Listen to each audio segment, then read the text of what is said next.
Good morning, Digit fam. Adam Doud here, back after an unexpected 3-day weekend to bring you the latest in tech and geekdom.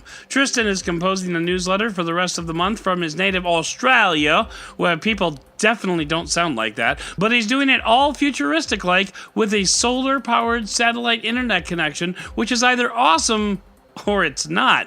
Either way, it'll be warm and sunny when he opens his Christmas stocking, which blows my mind every time I think about it. So let's not think about it. It is December 9th, 2019, and this is your Digit Daily.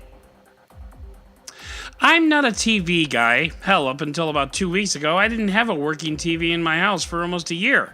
Turns out, if you hold your tablet just right, it looks just like a big screen TV, but it admittedly makes for awkward sports viewing with your friends. So when Samsung announced it was spending $10.8 billion with a B dollars on next-gen TV tech, I said, Tristan, what you got? And Tristan said, hold my beer, and put together a hell of a summary that I'm going to lean heavily on for this broadcast. LG TVs are hella good, but also fairly pricey, and for the past 5 years or so, Samsung has allowed LG to get ahead of a TV game. LG's OLED TVs are solid buys, while Samsung's QLED TVs are not bad, but not perfect. Meanwhile, Samsung has played on the fears of OLED burn-in to try to horn in on LG's turf. And burn-in is a real problem if you have static options on a panel for a long time. But on something like a TV, not so much. That's why we have screensavers. That's right, they're not just pretty pictures. They have a function, and that's to keep stirring your pixels so it doesn't get burnt. Or is that soup? I might be thinking of soup. No, I want soup. Anyway, getting back to the TVs, Samsung is pouring money into R&D to develop the next generation of TVs, the QD-OLED TV panel. QD stands for quantum dot, by the way, and has nothing to do with time travel. I know, I was disappointed too. These QD panels will be going into TVs that could, in theory, start to become available right around CES of 2022, assuming everything goes according to plan. If you want to read more about QD technology, start with the Wikipedia page, link in the show notes, but be warned, your eyes may glaze over quickly. One of the key benefits of QD technology has to do with layers. OLED panels currently consist of about 22 layers of material, including substrate, emitter stacks, color filters, and more. QD-OLED can cut those layers to 13 or almost in half, which means less material and less layers where something can go wrong. It could help reduce costs and complexity in the manufacturing process, which is a win for all.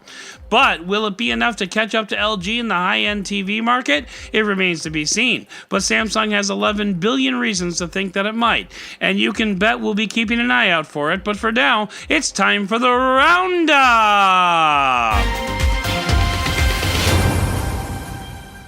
Did you know YouTube gift cards were a thing? I honestly didn't, but it kind of makes sense. There are a lot of things that you can buy for YouTube these days, including YouTube Premium, YouTube TV, Super Chats, and more. Well, Android Authority has the lowdown on how to go about buying a YouTube gift card for the YouTube-addicted teens and 9-year-olds in your life, and no, I'm not making a personal reference at all. Why would you think I'm making a personal reference?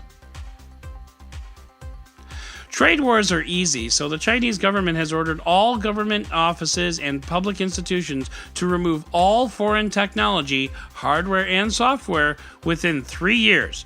No more Dells, no more HPs, no more Microsoft. And while I can see removing the first two, what about software? CNET reports that China doesn't have a homegrown alternative for Windows, so what exactly is the plan here? Huawei is in the process of developing Harmony OS, which it showed off on a TV, and if the Chinese government runs itself by watching reruns of The Simpsons, I'm sure they'll be just fine. But if they have actual work to do, maybe they might want to walk back on that policy just a little bit. This may be another case of politicians trying to dictate technology policies without understanding how that technology actually works. The first Wonder Woman 1984 trailer is out, epic soundtrack in tow. This version of the movie reunites Gal Gadot with Chris Pine's Steve Trevor, who died in the first movie, but this is a comic book movie, so no one is ever actually permanently dead. Except Tony Stark, that's one dead dude. Anyway, Kristen Wiig and The Mandalorian are in it as the bad guys, so that'll be fun. No word yet on Baby Yoda. Meanwhile, the first trailer for Ghostbusters Afterlife dropped this morning after the newsletter came out, so we'll probably talk about that one tomorrow. Snapchat Cameos is rolling out to the social media platform. This allows you to take a selfie and then superimpose your face onto Jennifer Aniston's body and... Oh wait, I think that was something else. But you could put your face over another face on a video, and then you're in the video. It's kind of like deepfake for kindergartners, which can be kind of fun, and I'll look forward to trying it out when Instagram rolls out the feature next month. Unicorn Scooters, a startup founded by Tile co-founder Nick Evans, is flat broke. After coming online just 6 months ago, the startup is closing its doors. Oh, and it's not actually delivering any of the 350 scooters it sold for around $500 a piece either. You see, Nick took most of the money he had and dumped it into non-refundable down payments on manufacturing and Facebook ads. Then he discovered, much to his chagrin, that selling scooters when the weather turns cold is hard. Stunning insight there, Nick. The company is going to try to sell off some assets in order to issue partial refunds, but for the most part, the money he took from people who pre-ordered is gone, which is a really good reason why you should never pre-order from a brand new company. Lesson learned. Amazon wants to work more with the Pentagon because, according to Jeff Bezos, quote, "If big tech is turning their back on the Department of Defense, this country is in big trouble.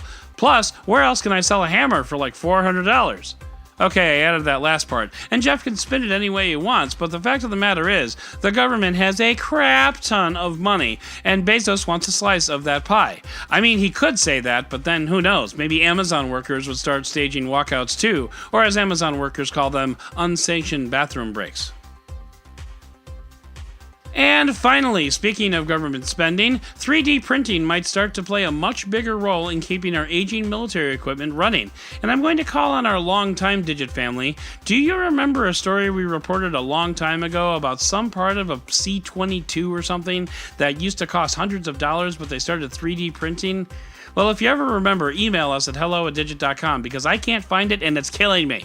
Anyway, there's a whole new industry spinning up around replacing old parts with 3D printed parts to the point where one organization is going to have a competition of sorts next summer where 3D printers and technology firms and startups get together to try to replicate parts that would be usable in aircraft. It's like an Olympics for 3D printers, and it just goes to show the future is freaking cool. So that's going to do it for today's Digit Daily. If you'd like to learn more about any of these stories, check out the links in the show notes and subscribe to our daily newsletter on Digit.com. And if you like what you heard, subscribe, leave a review, and don't forget to tell your friends about DigitDailyPod.com. Once again, I'm Adam Doud, Dead Technology on Twitter, and we'll talk again tomorrow.